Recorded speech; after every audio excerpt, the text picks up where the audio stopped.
एके दिवशी श्रीमंताचे लेकर गरिबाचे लेकर मिळून एका जागी जेवण करायला गेले असता महाराज अति गरिबाचं लेकरू अति श्रीमंताचं लेकरू जवळ बसलं आणि श्रीमंताच्या लेकराच्या डब्यातला घास गरिबाच्या लेकराच्या हातात गेला आणि गरिबाचा श्रीमंताच्या हातात गेला आणि एकमेकांना घास खाला. ते गरिबाचं लेकरू म्हणाले, अरे पिंट्या, अरे काय दिलं तुझ्या आईनं?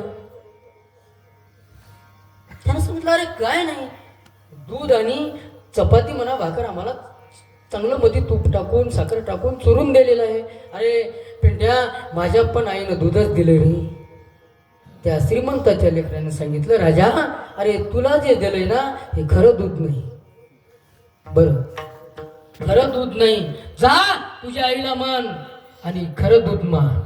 लेकरू तिथून धावत पळत घरी गेलं. दरवाजातून महाराज डबा फेकला, आई म्हणून हाक मारली. महाराज आईला वाटलं काय झालं की आई बाहेर आली. सांगितलं, आई आज मला खरं दूध दे. आईच्या डोळ्याला धारा लागल्या. महाराज आज लेकराला कळलं तिने आतापर्यंत काय देत होती. महाराज पिठामध्ये पाणी घालून मले पाजत जाई. मला पिठामध्ये दिसते माझी माये.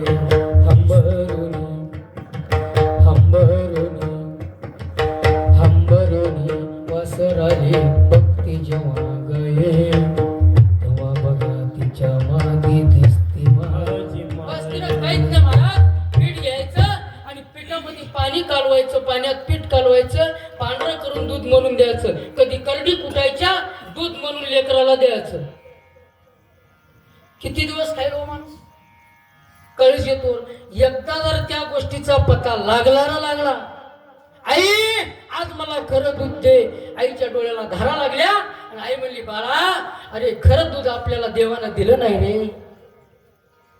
खरं दूध श्रीमंताला मिळतं, देवानं आपल्याला गरिबी दिली.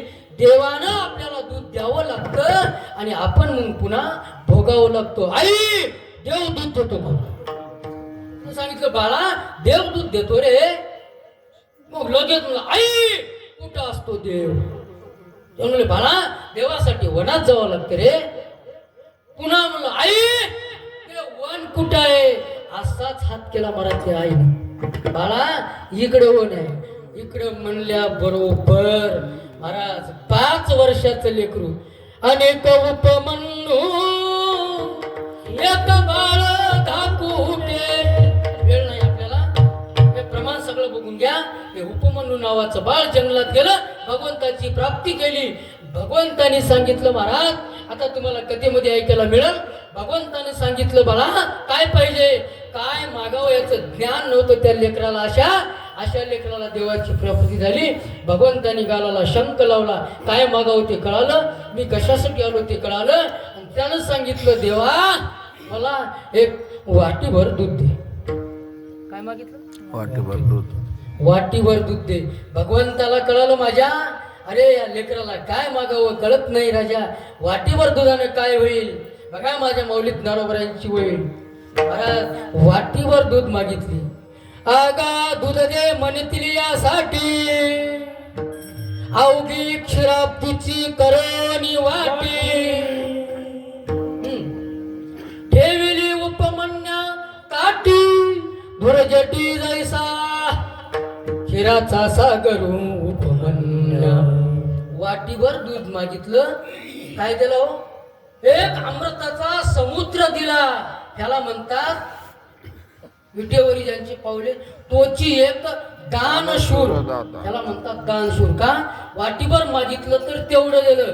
आता दाता कोणाला म्हणावं? तोची एक दानशूर दाता. दाता कोणाला म्हणावं? तर महाराज मागण्याला देतो, मागणाऱ्याला देतो, भक्ताला देतो, काम करणाऱ्याला देतो, भजन करणाऱ्याला देतो. त्याच्यापेक्षा दाता आगळा वेगळा आहे. तुम्हाला 6व्या दिवशी ऐकायला मिळेल. गोकुळामध्ये पुतना मावशी आली आणि ती पुतना मावशी भगवान श्रीकृष्ण परमात्म्याला, महाराज बाजूबंद काय, दणकडे काय, मनगटी काय, पिपळ पान काय, छोटू तुझा मोबाईल काय घेऊन बघायला आली होती, बरोबर आहे का? नाही बघायला आली होती ना? नाही हो, मारायला आली होती. स्तनामध्ये विष भरून मारण्यासाठी आली होती. मला सांगा, त्या पुतना मावशीला सुद्धा माराय आलेलीला सनकाधिकाचे निमाने सायजू शौरसू दिदला पुतणे की विषयाचे निस्तन पाने मारू आली. ऐसी अपराधी शशुपाला आपण पैठाव दिदला या गोपाळा का उत्तान चरणाची या बाळा द्रौपदीचा माराय आलेलीला मोक्ष दिला. मला 100 अपराध केले त्यांना मारून का होईना मोक्ष दिला. ह्याला म्हणतात दाता विठ्ठल विठ्ठल.